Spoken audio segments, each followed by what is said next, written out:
Technology has made it easy for anyone to catch part of their lives on camera, whether that be a cute photo of you and your bestie or a beautiful sunset you saw on vacation. The possibilities are endless, especially since cell phones and security cameras are such high quality now that most recordings look like they could be from a movie. However, sometimes we catch things on camera that are still impossible to explain, no matter how clear the picture is. Today, we're going to look at some disturbing mysteries that were caught on camera.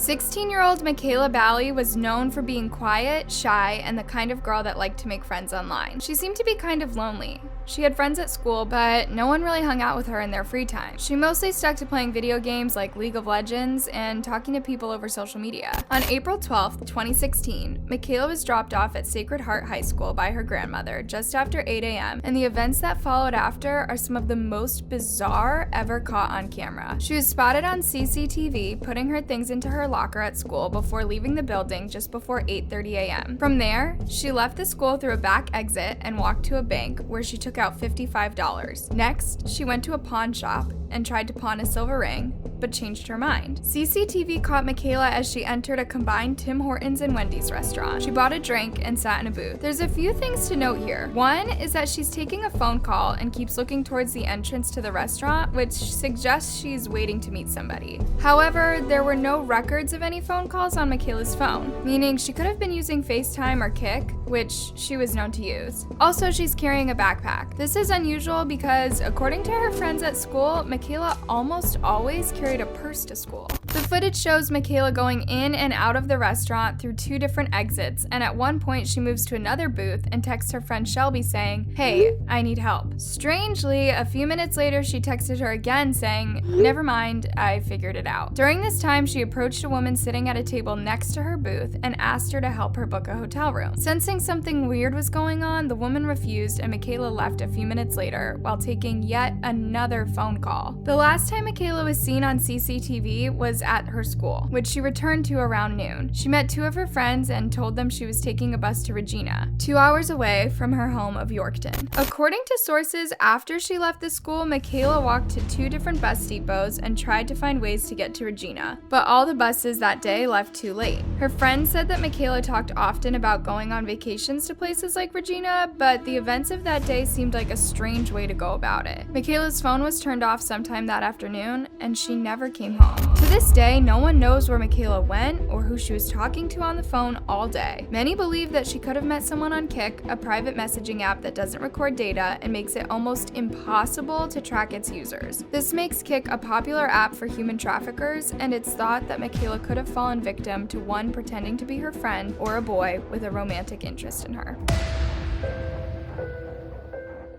Rebecca Corium was a 24-year-old woman from Chester in the UK. In June 2010, Rebecca's passion for teaching kids led her to apply for a job on Disney Cruise Line ship as a youth worker, someone in charge of watching over kids on vacation and keeping them occupied. After she was hired, Rebecca went to Florida for training, then spent the next few months on the sea. Unfortunately, she had to take 2 weeks off to fly home to Chester after her grandfather died. This was also the last time her family would ever see her in person. Rebecca was last seen on March 22, 2011 on the ship she worked on. At 5:45 a.m., she was seen on CCTV taking a phone call in the crew lounge. She was wearing men's clothing and looked obviously upset and distressed on the footage. After this sighting, she went completely missing from the ship.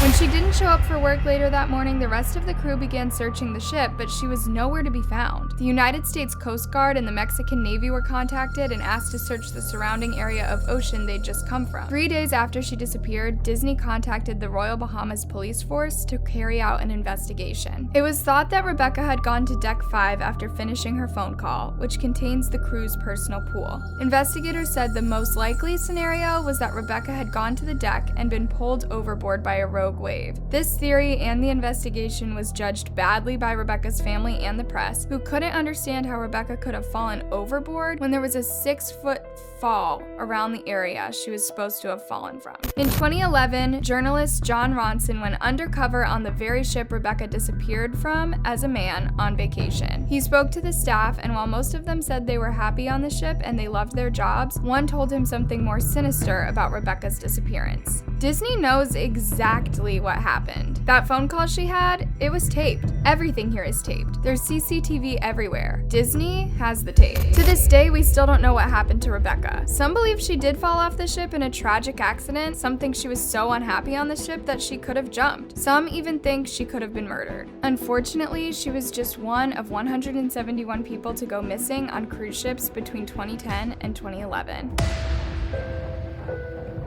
This last mystery we're looking at today is one of the saddest and most frustrating I've ever come across. The disappearance of Relisha Rudd. Relisha had a rough start in life. For a year, she'd been living in a homeless shelter in Washington, D.C. with her mom, Shamika Young, and her siblings. The homeless shelter was in the former D.C. General Hospital and was home to hundreds of families with nowhere else to go. In 2014, when Relisha was just 8 years old, her family was befriended by Cahill Tatum, a man who worked as a janitor at the shelter. He grew close to Relisha, who called him her goddaddy, and he would bring her gifts. In February of that year, Shamika asked Cahill if he would take over caring for Relisha, who wanted to move out of the shelter really badly. Looking at pictures of the shelter, you can see why. The building is super run down and reportedly had a rat infestation. Red flags were raised when Relisha stopped going to school, and she had over 30 unexcused absences that year. When they talked to Shamika about it, she told the school Relisha wasn't at school because she was being cared for by Dr. Tatum. In March, the school contacted Cahill and told him he had to provide a medical reason for Relisha missing so much school, but he never did. On March 13th, the school contacted the Children and Family Services Agency, CFSA, and arranged to meet with Cahill on the 19th. He never showed up, and once it was discovered that he wasn't actually a doctor, the police were involved. Although Shamika claims she spoke to her daughter on March 17th over the phone, the last confirmed sighting of Relisha was on March 1st on a notorious piece of CCTV footage. The footage showed Cahill leading Relisha down a hallway at the Holiday Express Inn in Northeast Washington, D.C. He unlocks the door to one of the rooms and they both enter. Relisha is never seen again.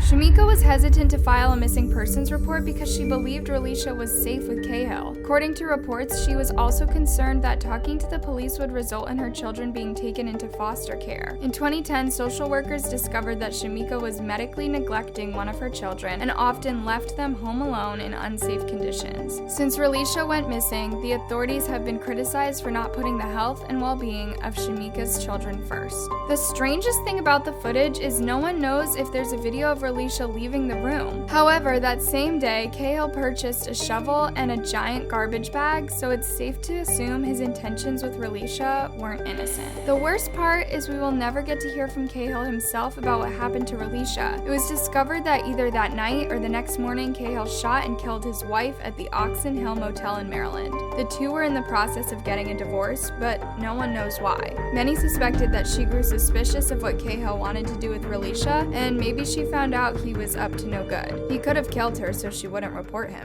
On March 31st, Cahill's body was found at Kenilworth Park and Aquatic Gardens, where he ended his own life with the same gun he used to kill his wife.